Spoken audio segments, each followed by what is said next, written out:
ஓம் சாய்ராம். ஸ்ரீ சாய்நாத ஸ்தவன மஞ்சரி. ஸ்ரீ கணேசனை வணங்குகிறேன். எல்லாவற்றுக்கும் ஆதாரமானவனே, மயூரேஸ்வரா, எல்லாவற்றுக்கும் சாட்சியாக விளங்குபவனே, கௌரியின் மகனே, ஓ எண்ணங்களுக்கு எட்டாதவனே, பெருத்த வைரனே, ஸ்ரீ கணபதி, என்னை காப்பாற்று. நீ எல்லா கணங்களுக்கும் முதல்வனும் தலைவனும் ஆவாய். எனவே உன்னை கணேசன் என்பார். எல்லா சாஸ்திரங்களாலும் ஏற்றுக்கொள்ளப்பட்டவன் நீ. ஓ சாரதா, வாக்கின் தெய்வமே, நீ ஒளி வடிவமாக பிறக்கும் பதங்களின் தலைவி. உன்னுடைய இருப்பினால் தான் உலகத்தில் எல்லா நிகழ்ச்சிகளும் நடக்கின்றன. நீ எழுத்தாளர்களின் தேவதை. நீ எப்பொழுதும் தேசத்தின் அணிகலனாக விளங்குகிறாய். உனது எல்லையற்ற சக்தி எல்லாவற்றிலும் விளங்குகிறது. ஓ ஜெகதம்பா, உன்னை வணங்குகின்றேன். ஓ பூர்ண பிரம்மா, தெய்வீக தோற்றத்தின் மிக உயர்ந்த இறுதி நிலையில் உள்ளவனே, மகான்களுக்கு பிரியமானவனே, குணங்களோடு கூடிய உருவம் எடுத்தவனே, பண்டரிராயா, கருணை கடலே, எல்லையற்ற கருணை உடையவனே, பாண்டுரங்கா, ஓ நரகரி, நீ எல்லாவற்றின் சூத்திரதாரி, எல்லாவற்றையும் ஆட்டுவிக்கும் கயிற்றை தாங்கியவன். நீ ஜெகமெங்கும் வியாபித்துள்ளாய். எல்லா சாஸ்திரங்களும் உன்னுடைய உண்மையான உருவத்தை பற்றி ஆராய்ச்சி செய்கின்றன. வெறும் புத்தக அறிவு மட்டுமே பெற்றவர்களுக்கு நீ காணப்படுவதில்லை. ஓ சக்கரபாணி, அத்தகைய அறிவியல்கள் யாவரும் வெறும் வாத பிரதிவாதங்களிலேயே உழல்கிறார்கள். மகான்கள் மட்டுமே உன்னை அறிகிறார்கள். மற்றவர்கள் குழப்பத்தில் மூழ்கியவர்களாக, மயங்கியவர்களாக உள்ளார்கள். உனக்கு பக்தியோடு கூடிய எனது நமஸ்காரத்தை சமர்ப்பிக்கின்றேன். ஓ 5 முகங்களை உடையவனே, சங்கரா, மனித மண்டையோடுகளாலான மாலை அணிந்தவனே, நீல நிறமுடைய கழுத்தனே, திகம்பரா, ஓங்கார ரூபா, பசுபதி, எவருடைய உதடுகளில் உனது நாமம் விளங்குகிறதோ அவர்களது துன்பங்கள் உடனடியாக விலகிவிடும். ஓ தூர்ஜடி, உன் நாமத்தின் மகிமை அத்தகையது. உனது பாதங்களை வணங்கி நான் இந்த துதியை எழுத முற்படுகிறேன். நீலகண்டா, இதற்கு உனது முழுமையான உதவியை எல்லா விதத்திலும் எனக்கு அளிப்பாய். இப்போது அத்ரி மகரிஷியின் குமாரரான தத்தரையும், லக்ஷ்மி தேவியின் குலதெய்வமான விஷ்ணுவையும், ஸ்ரீ துகாராம் முதலான எல்லா மகான்களையும், பின்னர் பக்தர்கள் அனைவரையும் வணங்குகின்றேன். சாய்நாதா, உமக்கு வெற்றி உண்டாகுக. பாவிகளை உயிர்ப்பவரே, அருள் நிறைந்தவரே, இப்பொழுது உமது பாதத்தில் எனது சிரத்தை வைக்கின்றேன். எனக்கு பயமற்ற நிலையில் உமது பாதுகாப்பை கொடும். நீ பூரணமான பிரம்மஸ்வரூபம், சுகங்களின் இருப்பிடம், மனிதர்களில் சிறந்தவனே, நீயே விஷ்ணு. எவருடைய பாதி உடலாக உமாதேவி இருக்கிறாளோ அந்த காமனை எரித்த சிவனும் நீயே. நீ மனித உருவெடுத்த பரமேஸ்வரன். நீ ஞான வானத்தின் கதிரவன். நீ கருணை கடல். நீ பிறப்பிறப்பாகிய பிணிக்கு மருந்து. நீ ஏழை எளியவர்களின் சிந்தாமணி. நீ உனது பக்தர்களை தூய்மைப்படுத்தும் கங்கா நதி. சம்சார கடலில் மூழ்குபவர்களுக்கு நீ ஓடம், அஞ்சுபவர்களுக்கு புகலிடம் நீ. இந்த பிரபஞ்சத்தின் மூல காரணமாக எந்த பரிசுத்தமான சைதன்யம் விளங்குகிறதோ ஓ கருணை கடலே, அது நீயே. இந்த பிரபஞ்சம் உனது ஒரு விளையாட்டு. நீர் பிறவியற்றவர், உமக்கு இறப்பும் இல்லை. நன்கு ஆழ்ந்து விசாரித்து பார்த்த இறுதியில் அடையப்பட்ட முடிவு இது. பிறப்பு இறப்பு இவை இரண்டும் அஞ்ஞானத்தினால் தோன்றியவை. ஓ மகாராஜா, நீர் அவை இரண்டினின்றும் கொஞ்சம் கூட பற்றற்றவராக உள்ளீர். நீர் ஓடையில் வெளிப்பட்டது என்றால் அது அங்கேயே தோன்றியதாக ஆகுமா? முன்பே நீர் நிரம்ப உள்ளது, உள்ளே இருந்து வெளியே வந்தது, அவ்வளவே. படுகையில் நீர் வந்தபோது அதற்கு ஓடை என்று பெயர் ஏற்பட்டது. நீரில்லாவிடில் அது வெறும் படுகையே. பெருகுவது வற்றி விடுவது பற்றி நீர் சற்றும் பொருட்படுத்துவதே இல்லை. நீர் படுகைக்கு கொஞ்சமேனும் முக்கியத்துவம் அளிப்பதில்லை. படுகை மட்டும் நீர் நிறைந்துள்ள போது பெருமை கொள்கிறது. நீர் வற்றும் போது மிகவும் வருந்தும் நிலையை அடைகிறது. மனித உடல் நீர் படுகை போன்றது. சுத்த சைதன்யமே பரிசுத்தமான நீர் ஊற்று. நீர் படுகைகள் எண்ணற்றவை. இருப்பினும் நீர் மட்டும் வேறுபடுவதில்லை. பிறப்பற்றவரான அருட்கடலே, உமது வஜ்ராயுதம் என் அஞ்ஞானமாகிய மலையை அடிக்கட்டும் என்று வேண்டுகின்றேன். இத்தகைய எண்ணற்ற தோற்றங்கள் இதுவரை பூமியில் ஏற்பட்டுள்ளன, இப்பொழுதும் இருந்து வருகின்றன, காலகிரமத்தில் இனிமேலும் ஏற்பட போகின்றன. அந்த ஒவ்வொரு தோற்றத்துக்கும் ஒரு தனி பெயரும் குலமும் கிடைக்கிறது. அதன் மூலம் உலகத்தில் அவற்றை பிரித்தறிகிறார்கள். சைதன்யத்தை பொறுத்தவரை நான் நீ என்று கூறுவது பொருந்தாது. இருமை என்பதே எங்கு இருப்பதற்கு இடம் இல்லையோ அதே உண்மையில் சைதன்யம் எனப்படுவது. மேலும் உண்மையில் சைதன்யம் பிரபஞ்சம் முழுவதையும் வியாபித்து உள்ளது. பின் நான் நீ என்ற பாவனை எவ்வாறு பொருந்தும்? மேகத்திலிருந்து பிறக்கும் நீர் ஒரே தன்மையானது. பூமியின் மேல் இறங்கிய பிறகு அதற்கு பற்பல வேறுபாடுகள் ஏற்படுகின்றன. கோதாவரி நதிப்படுகையில் விழுந்த நீர் கோதாவரி என்று அழைக்கப்படுகிறது. கிணற்றில் விழுந்த நீருக்கு அத்தகைய மேன்மை இல்லை. மகான்களின் உருவமாகிய கோதாவரியில் உள்ள நீர் நீங்கள். நாங்கள் குளம், குட்டை, கிணறு போன்றவர்கள். நம்மிடையே உள்ள வேறுபாடு இதுவே. எங்களுடைய வாழ்வின் உண்மையான குறிக்கோளை அடைய நாங்கள் உங்களிடம் வர வேண்டும். எப்பொழுதும் கரம் கூப்பி உங்களை சரணடைய வேண்டும். ஏனெனில் நீங்கள் புனிதத்தின் உறைவிடம். கோதாவரி நதிக்கு பாத்திரத்தினால் படுகையினால் புனிதம் ஏற்பட்டது. வெறும் நீரை மட்டுமே நோக்குவோம் ஆகில் அது எங்கும் ஒரே விதமானது. கோதாவரி நதிப்படுகை புனிதம் வாய்ந்ததென்பது தீர்மானிக்கப்பட்ட உண்மை. அதனை தீர்மானிப்பதற்கு பூமியின் நல்ல தன்மை, தீயத்தன்மை ஆகியவையே உதவி செய்கின்றன என்பதை நோக்கவும். மேகத்தினின்று வந்த நீரின் புனிதத்தை எந்த பூமி பாகம் மாற்றவில்லையோ அந்த பாகத்தை சாஸ்திரம் அறிந்தவர்கள் கோதா என்று அழைத்தார்கள். மற்ற இடங்களில் விழுந்த நீர் அந்தந்த மண்ணின் குணத்தை ஏற்றுக்கொண்டது. தோற்றத்தின் போது இனிமையாயிருந்த நீர் அசுத்தமாகவும் கசப்பாகவும் உப்பாகவும் ஆயிற்று. அவ்வாறே ஓ குருநாதா, எந்த சரீரத்தில் 6 வைரிகளின் மாசு ஏற்படவில்லையோ அந்த புனிதமான சரீரத்துக்கு மகான் என்ற பெயர் பொருந்தும். எனவே மேன்மையும் புனிதமும் பொருந்திய மகான்களை அந்த கோதாவரி என்றே கூறுகின்றேன். எல்லா ஜீவர்களிலும் உங்களது தகுதி மிகச் சிறந்ததாக உள்ளது. பிரபஞ்சத்தின் ஆரம்ப காலத்திலிருந்தே கோதாவரி ஏற்பட்டு உள்ளது. நீரும் முழுமையாக நிரம்பி உள்ளது. இன்று வரை அதற்கு குறைவு ஏற்படவில்லை. ராவணனுடைய வயிறு கோதாவரியின் கரைக்கு வந்தபோது இருந்த அதே நீர் இன்று வரை எவ்வாறு இருக்கும் என்று பாருங்கள். படுகை மட்டும் அதே. நீர் கடலை அடைந்தது. நீர்ப்படுகையின் புனிதத்தன்மை மட்டும் இன்று வரை நிரந்தரமாக உள்ளது. ஒவ்வொரு ஆண்டும் பழைய நீர் சென்று புதிய நீர் படுகையின் உள்ளே வருகிறது. பாபா அதே நியாயம் உங்களுக்கும் பொருந்தும். ஒவ்வொரு நூற்றாண்டும் ஓராண்டை போலவும் அந்த நூற்றாண்டில் தோன்றிய சாதுக்கள் நீரை போலவும் அவர்களுள் மிக பெரிய மகான்கள் அலைகள் போலவும் உவமிக்கப்படுகிறார்கள்.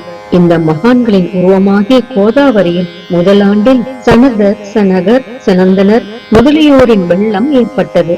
பின்னர் நாரதர், தும்புரு, பிரகலாதன், பலிராஜா, சபரி, அங்கதன், வாயுகுமாரன், விதுரர், கோபர்களும் கோபிகைகளும் தோன்றினர். இவ்வாறு இன்று வரை ஒவ்வொரு நூற்றாண்டிலும் ஒன்றன் பின் ஒன்றாக மகான்களின் வெள்ளம் ஏற்பட்டு வந்துள்ளது. நான் அதனை வர்ணிப்பதற்கு இயலாதவனாக உள்ளேன். ஓ சாய்நாதா, இந்த நிகழும் நூற்றாண்டில் மகான்களின் தோற்றமாகிய கோதாவரியில் நிச்சயமாக உமது வெள்ளம் வந்துள்ளது. எனவே உமது திவ்ய சரணார விந்தங்களுக்கு வந்தனை செய்கின்றேன். மகாராஜா, எனது துர்குணங்களை கொஞ்சம் கூட பொருட்படுத்த வேண்டாம். நான் ஏழை, எளியவன், அஞ்ஞானி, பாவிகளுக்குள்ளே தலை சிறந்தவன், எல்லா துர்குணங்களும் பொருந்தியவன். ஆனால் என்னை நிராகரிக்க வேண்டாம். பரிசக்கல் இரும்பினுடைய குறைகளை பொருட்படுத்துவதில்லை. கோதாவரி நதி தன்னை அடைந்த கிராமத்து சிறு ஓடைகளை திருப்பி அனுப்புவதில்லை. உங்களுடைய அருள் நோக்கை செலுத்தி என்னிடம் உள்ள எல்லா தீய குணங்களையும் விரைவாக அழித்து விடுங்கள். அடியேனுடைய வேண்டுதல் இதுவே. பரிசக்கல்லின் தொடர்பு ஏற்பட்டும் இரும்பின் இரும்புத்தன்மை அழிக்கப்படாவிட்டால் குருநாதா, அது பரிசக்கல்லின் பெருமைக்கு இழுக்கு. என்னை பாவியாகவே இருக்கும்படி வைக்காதே. தாங்கள் தாழ்வும் அடைய வேண்டாம். நீங்கள் பரிசக்கல், நான் இரும்பு. எனது அபிமானம் உமதே என்பதை பாருங்கள். குழந்தை எப்பொழுதும் தவறுகள் செய்கிறது, ஆனால் தாய் சினம் கொள்வதில்லை. இதை நினைவில் கொண்டு எனக்கு உங்கள் அருளாகிய பிரசாதத்தை அளிப்பீராக. ஓ சத்குரு சாய்நாதா, நீயே எனது கற்பகத்தரு. சம்சார சாகரத்தை கடக்க உதவும் சிறந்த படகு நிச்சயமாக நீயே. நீயே காமதேனு, சிந்தாமணி. நீ ஞான வானத்தின் கதிரவன். நீ நற்குணங்களின் பெரும் சுரங்கம். சொர்க்கத்திற்கு செல்ல உதவும் படிகளும் நீயே. ஓ புண்ணியங்களின் இருப்பிடமே, சுத்திகரிப்பவரில் சிறந்தவரே. ஓ சாந்தமூர்த்தியே, ஆனந்தத்தின் உறைவிடமே, பிரம்மஸ்வரூபா, பரிபூரணனே, வேறுபாடு அற்றவனே, ஞானக்கடலே, ஓ ஞானத்தின் உருவமே, மனிதர்களில் சிறந்தவனே, பொறுமை, சாந்தி ஆகியவற்றின் உறைவிடமே, பக்தர்களின் இளைப்பாறும் இடமே, என்பால் மகிழ்வு நிறைந்த உன் அருள் நோக்கை செலுத்து. சத்குரு மச்சிந்திரரும் நீயே, மகாத்மா ஜாலந்தரரும் நீயே. நீயே நிவர்த்திநாதரும் ஞானேஸ்வரரும் ஆவாய். கபீர், ஷேக் முகமது, இயேசுநாதர் ஆகியோரும் நீயே. நீயே போதலாவும் சாவதாமாலியும். உண்மையில் ராமதாசரும் நீயே. சாய்நாதா நீயே. துகாரம், சகாராம் மகாராஜும் மாணிக்க பிரபுவும் நீயே. உமது இந்த அவதாரம் உண்மையில் அறிய முடியாத விதமாக உள்ளது. தங்களுடைய ஜாதியை பற்றி எவரும் அறிந்து கொள்ளும்படி தாங்கள் விடவில்லை. சிலர் உங்களை முஸ்லிம் என்கின்றனர், சிலர் அந்தனர் என்கின்றனர்.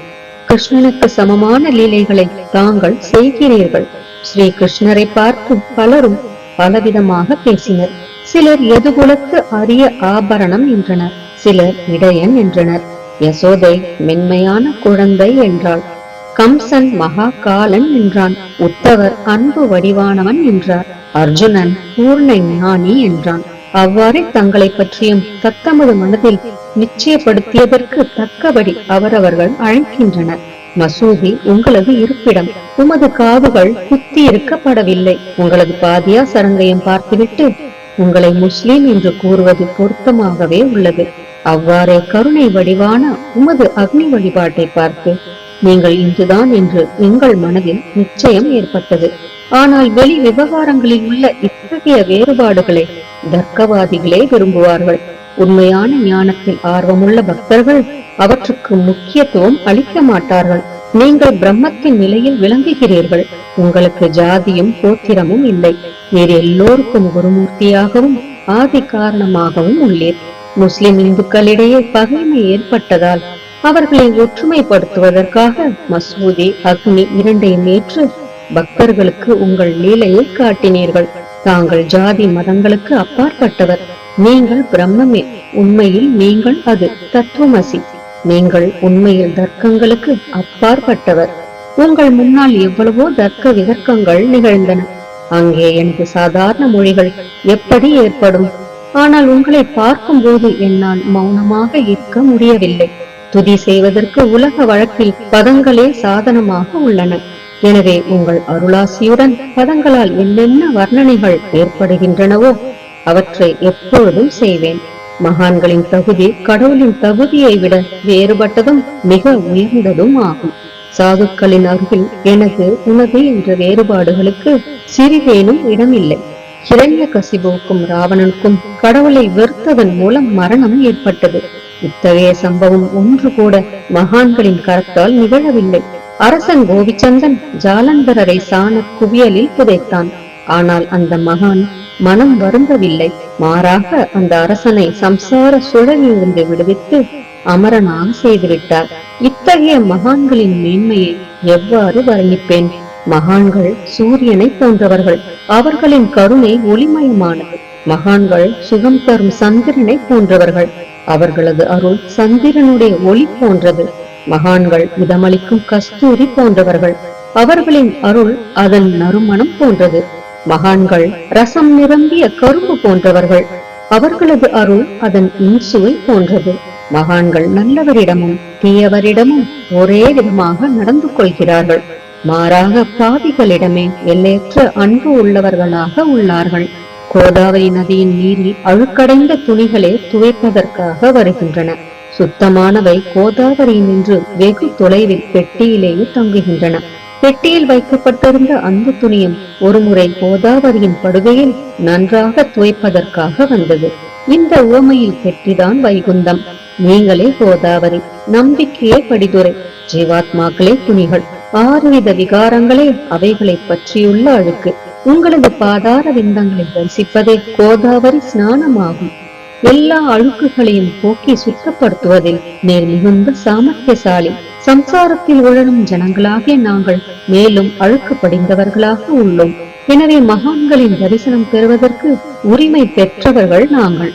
கோதாவரி நதியில் நீர் நிரம்பி உள்ளது. படிதுறையில் துவைப்பதற்கான அழுக்கு துணிகள் உள்ளன. அவை அப்படியே துவைக்கப்படாமல் கிடந்தால் அது உண்மையில் கோதாவரிக்கு இழுக்கு ஆகும். நீங்கள் அடர்ந்த நிழலும் குளிர்ச்சியும் தரும் சிறந்த மரம். நாங்கள் உண்மையில் பாதசாரிகள். கதிரவன் தாபத்திரங்களாகிய வெயிலால் எங்களை சுட்டி எரிக்கின்றான். அவனுடைய தாபத்திலிருந்து கருணை கூர்ந்து, ஓ குருராயா, எங்களை காப்பாற்றும். உங்கள் நல்லருளின் குளிர் நிழல் இவ்வுலகிற்கு அப்பாற்பட்ட தன்மை அது. மரத்தின் அடியில் அமர்ந்ததும் ஒருவன் மேலே இருந்து வெயிலை உணர்வானாகில் அந்த மரத்தை எவர் நிழல் தரும் மரம் என்று கூறுவர். உமது அருளின்றி உலகில் நன்மை என்பது ஏற்படுவது இல்லை. தர்மத்தை நிலைநிறுத்துவதற்காக சேஷிஷாய் அர்ஜுனனுக்கு நண்பனானான். விபீஷணன் சுக்ரீவனுடைய அருளினாலேயே அரசன் ஸ்ரீராமனின் அருகாமையை அடைந்தான். மகான்களின் மூலமாகத்தான் ஸ்ரீஹரி மேன்மை அடைந்தார். எந்த பிரம்மத்தை பற்றி வேதங்களில் கூட வர்ணிக்கப்படவில்லையோ அத்தகைய பிரம்மத்தை உலகத்தில் சகுனமாக செய்து வெட்க வைத்தார்கள் மகான்கள். தாமாஜி என்ற பக்தர் வைகுண்டபதியும் ருக்மணி வரணுமாகிய இறைவனை ஒரு மகா தாழ்ந்த குலத்தவராக உருவெடுக்கும்படி செய்தார். சோகமேளா என்ற பக்தர் ஜெகதாத்மா ஆன இறைவனை தமது எருமைகளின் சவத்தை எடுக்கும்படி செய்தார். மகான்களின் பெருமையை உணர்ந்த ஜெகஜீவனாகிய இறைவன் அவர்களுக்காக தண்ணீரும் சுமந்தான். உண்மையில் மகான்கள் சச்சிதானந்த பிரபுவாகிய இறைவனின் எஜமானர்கள் ஆவார்கள். இப்போது அதிகம் சொல்வதற்கு எனக்கு வரவில்லை. நீயே எங்களுடைய தாயும் தந்தையும். ஓ சத்குரு சாய்நாதா, ஷீரடி கிராமத்தில் வசிப்பவரே, பாபா, உமது லீலைகளின் உண்மையான பொருளை எவரும் அறியவில்லை. அவ்வாறிருக்க எனது வெற்று வார்த்தைகள் எவ்வாறு அவற்றை விளக்க முடியும் சொல்லுங்கள். ஜீவன்களுக்கு ஓய்வளிக்கும் பொருட்டு தாங்கள் ஷீரடியில் வந்தீர்கள். அகல்களில் நீரூற்றி விளக்கேற்றி நீங்கள் எரிய வைத்தீர்கள். 7 சான் நீளமுள்ள குறுகிய மரப்பலகையை நீங்கள் படுத்துக் கொள்ளும் கட்டிலாக்கி உங்கள் யோக சாமர்த்தியத்தின் சக்தியை பக்தர்களுக்கு காட்டினீர்கள். அநேக பெண்மணிகளின் மலட்டு தன்மையை நீக்கி அருளினீர்கள். எத்தனையோ வியாதிகளை உதியின் மூலம் குணப்படுத்தினீர்கள். இவ்வுலக சம்பந்தமான துன்பங்களை நீக்குவது உமக்கு ஒரு பொருட்டே அன்று.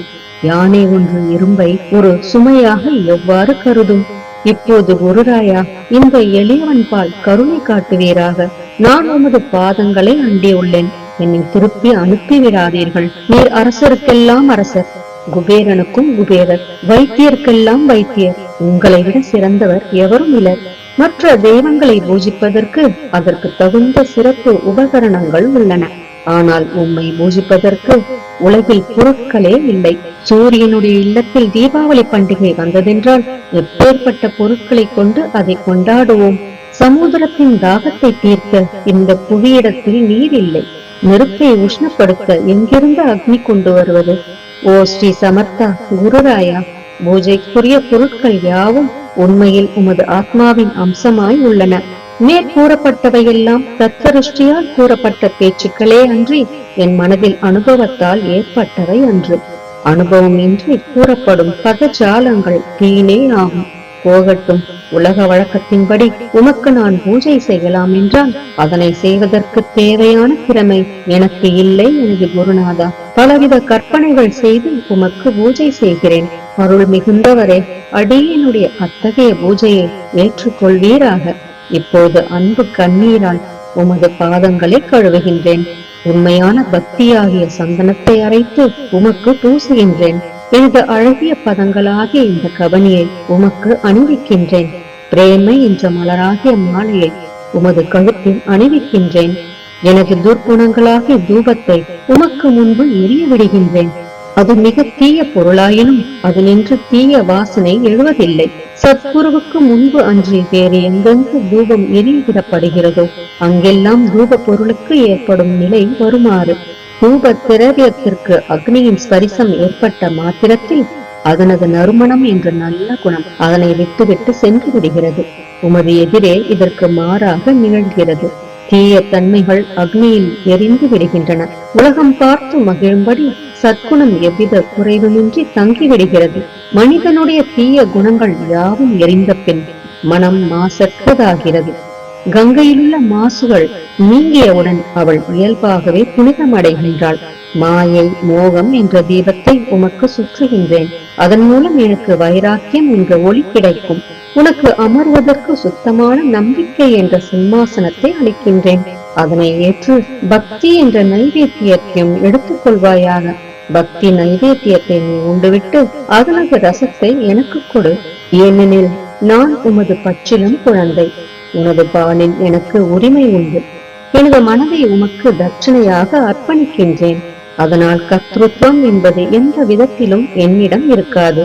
இப்போது பிரார்த்தனையோடு உனக்கு சாஷ்டாங்க நமஸ்காரம் செய்கின்றேன்.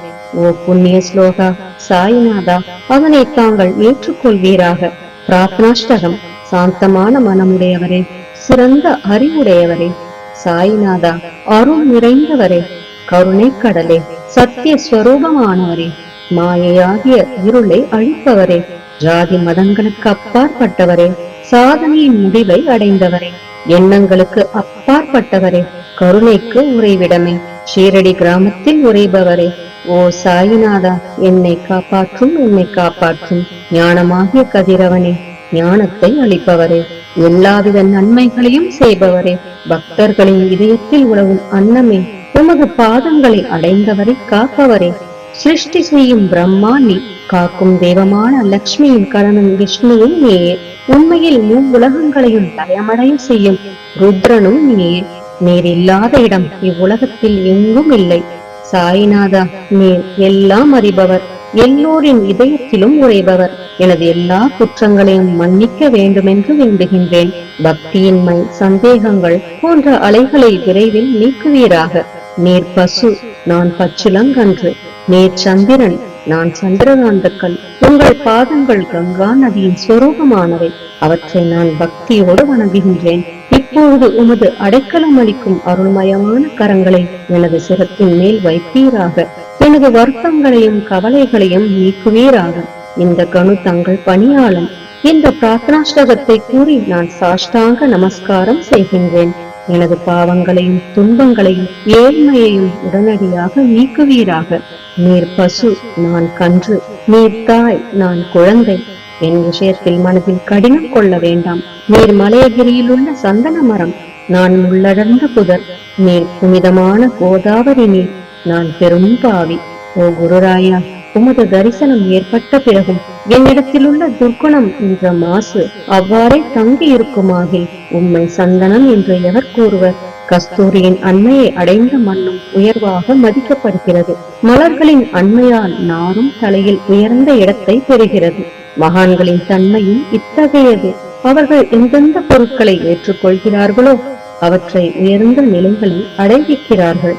சிவபெருமான் விபூதி, கோவணம், நந்தி ஆகியவற்றை ஏற்றுக்கொண்டதால் எல்லா திக்குகளிலும் அந்த பொருட்களுக்கு மிகவும் மதிப்பு ஏற்பட்டுள்ளது. இடையர்களை மகிழ்விக்கும் பொருட்டு பிருந்தாவனத்திலும் யமுனை நதிக்கரையிலும் ஜகத்துக்கெல்லாம் இறைவனானவன் தைக்காலா என்ற விளையாட்டை விளையாடினான்.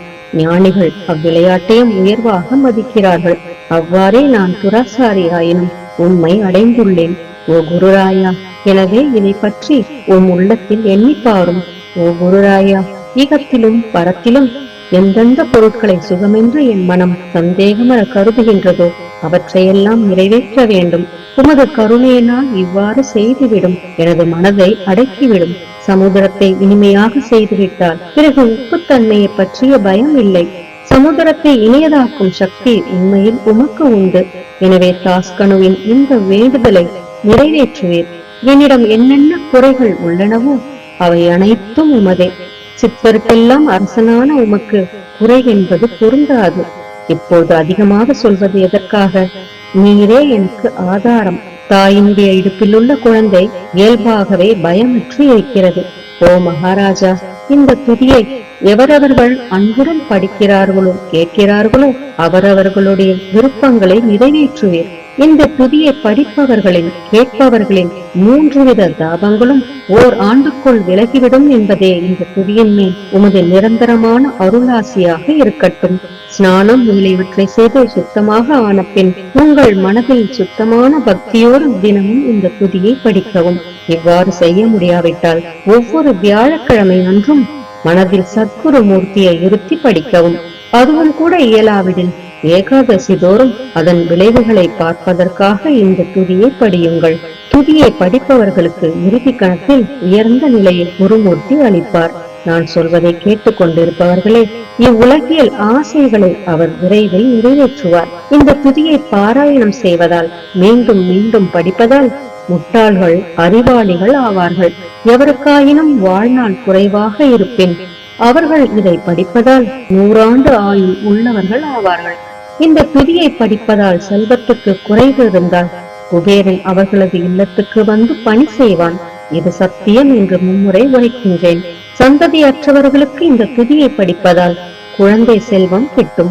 இதனை படிப்பவர்களின் ரோகங்கள் முற்றிலும் நீங்கிவிடும். தினந்தோறும் இந்த துதியை பாராயணம் செய்வதால் பயமும் கவலைகளும் நீங்கிவிடும்.